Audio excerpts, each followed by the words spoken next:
Hey, I'm Chris Broderick of Defiance and In Flames, and you're about to check out my Pro-Line Signature Series updated guitars.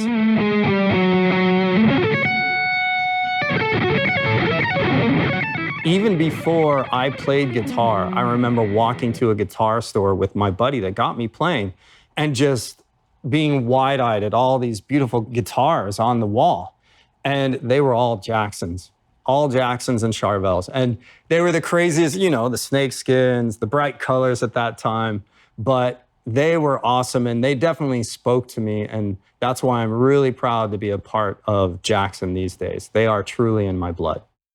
I've always said Jackson Guitars was the brand that could, and they helped me design this guitar with no compromise. At a time when I came to them, I was also looking at other companies, and all they wanted to do was slap a sticker on top of some existing guitar that didn't play exactly how I wanted it to. But Jackson the whole time was, oh, you want a 12-inch radius? Sure, let's do it. You know, you want an asymmetrical body?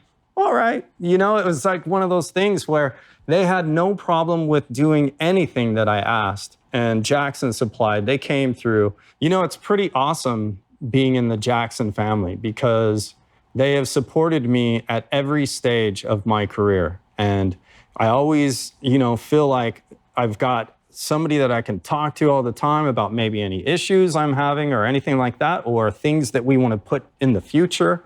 They're just an awesome company, not only to be a part of, but also a product that they really care about.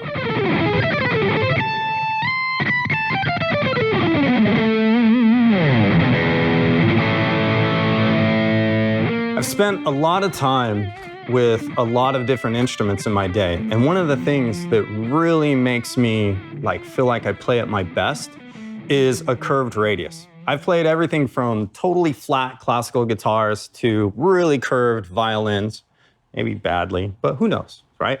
And I tend to like radiused fretboards. So on this guitar, I put a 12-inch radius of a Laurel fretboard, and then it's a maple neck. And it gives you the ability to do things like this.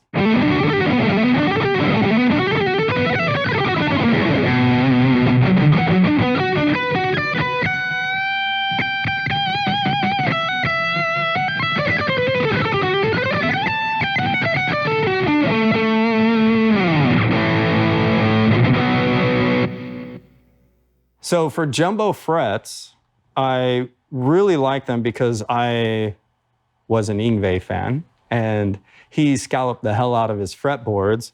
And I did that with a Dremel myself, ruining many guitars in the process, and came to the conclusion that I both love and hate scalloped fretboards. So I figured the best compromise was jumbo frets. It allows you to get on the side of the string when you're bending, as well as really just kind of plant your finger right on top of the string. So for me, it helps improve accuracy. So all of the things on this neck come together to create one sleek, easy to play guitar that I feel like I wouldn't want to touch anything else. It just makes everything feel so easy. One of the subtle things I love about the aesthetic on this guitar is the reverse AT1 headstock. I actually altered it just slightly so that it's a little bit narrower. And the reasons for this are twofold. One, looks killer. And two, you don't get all of that string ring that you do with a all-in-one, all-in-line headstock. So you can see this across all of my models, and I love it. Another thing that I really like about this guitar, of course, is the asymmetrical body. To me, not only does it make it look like it's in motion when you're playing it, but it also has a very specific function, which I'm actually quite honestly illustrating right now. If you notice, there's no neck drop. You know, you have to try to get the neck to drop. And who wants to be holding up a guitar while they're trying to do all these acrobatics on the fretboard? That's crazy talk right there. So we've got that. And then the lower horn on this gives me superb action and easy access to the 24th fret, 22nd fret. So to me, there's no issue with hitting against anything as you're playing. And the neck through also kind of aids in that because it's such a smooth taper from the neck to the body that I don't even notice it's there. And that's the main thing. I don't want to notice the attributes of my instrument when I'm playing it. One other thing that I designed around this were the pickups. And these are DiMarzios. One of the things that I was really a fan of at the time were the PAF Pros in the neck and then the deactivator in the bridge. But when I was talking to Steve Blucher at DiMarzio, I wanted a little bit more bump in the 550 hertz range. So he, being the mad scientist that he is, he wound me up a set, sent them out to me, and nailed it the first time. And I've been happy with these pickups ever since. They're articulate, they're punchy, they serve a number of different genres. They're very balanced, of course, for your shred guitarist.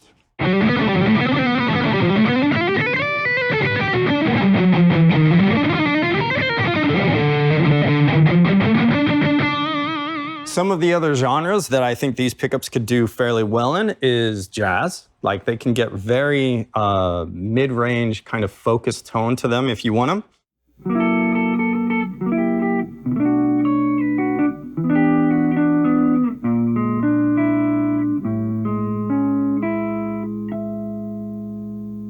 And they can also get this really glassy, sort of almost acoustic kind of tone as well.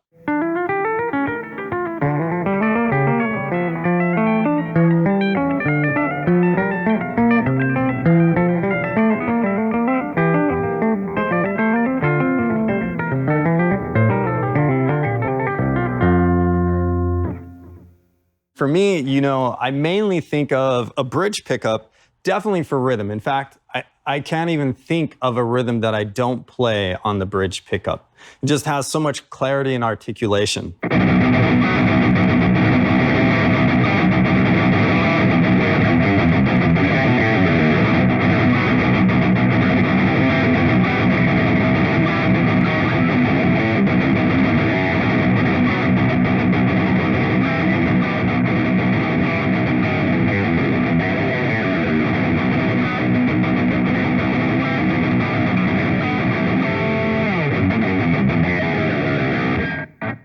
However, the neck pickup has this super rich, buttery kind of tone that I love when you want it to sound just all-encompassing and sweet, you know? So if I'm soloing and I want a really thick tone, I go to my neck.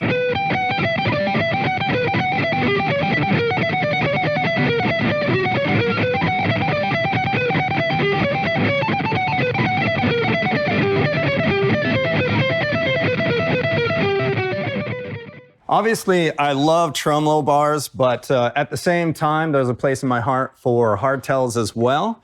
And each has its specific advantages, and I really love them both. You know, for me, I'll run to a hardtail if I want to retune, do drop tunings, alter tunings, anything like that where you've got to get to that pitch quick.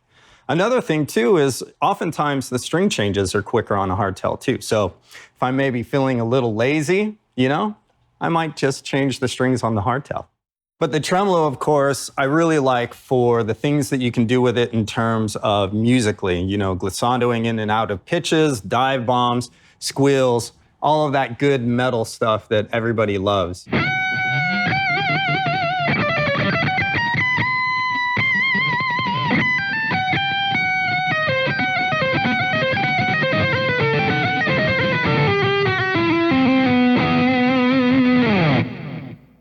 You'll notice the input jack is no longer on the side or the front of the guitar. And the reason I did that was because I wanted to get it as out of the way as possible, and I also wanted to have it so that it's as convenient as possible. So if you notice, I moved it to the back side right here, right below the strap. Now this does a couple of things. One, it provides natural strain relief so that when you put the guitar on, it's naturally resists if somebody steps on it, or you know, you're doing windmills on stage, or your singer's going crazy. You know, nobody's going to pull this cord out of your guitar inadvertently. At least we hope not. And so it really helps with that. And plus, it's also very convenient to plug right back in.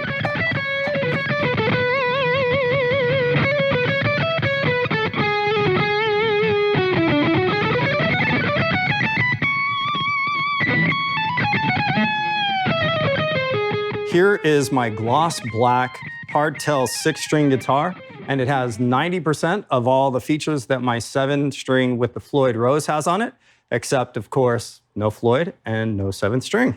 Yeah, one unique feature about this particular hardtail is that you've got the staggered individual bridges for each individual string. This is more of an aesthetic thing. However, I think it's really cool, and so I wanted it on my guitars.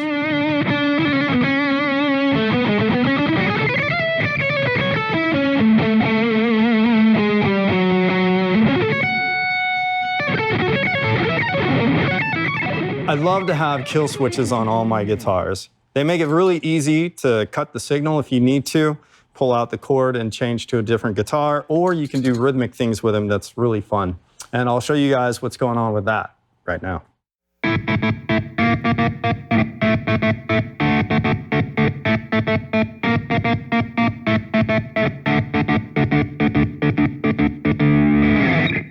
So obviously, you guys see that I have both 6 and 7 strings in my lineup.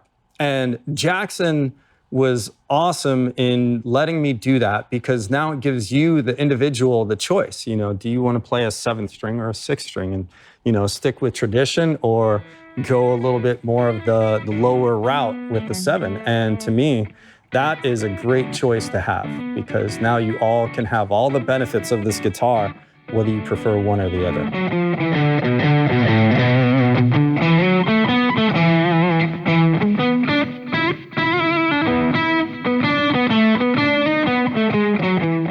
My hope for people walking into a music store and seeing my guitar on the wall for the first time, I want it to be super subtle, just a slight preference for the way it looks. You know, I don't want anything just to stand out and punch people in the face or anything like that. I want it to be something where they kind of appreciate the way that it looks like it's moving to me. That's one thing I reference a lot. But then, if that's enough to get them to pull it off the wall, I really want them to notice the playability and the features, the sound of the guitar. I would tell anybody just picking up the guitar for the first time that's a fan of mine, or anybody's, that, you know, you always want to play music from the standpoint of inspiration and not duty. Duty meaning, you know, like cracking the whip 100% of the time, which is something that I've done way too often in my life. However, I would say always remember why you play the instrument. Always remember that it was fun, and how like amazing it was even to just get your first pinch harmonic, you know? It's, to me, that's what I want, you know, anybody that that's a fan of mine or not, you know, to remember when they pick up the instrument.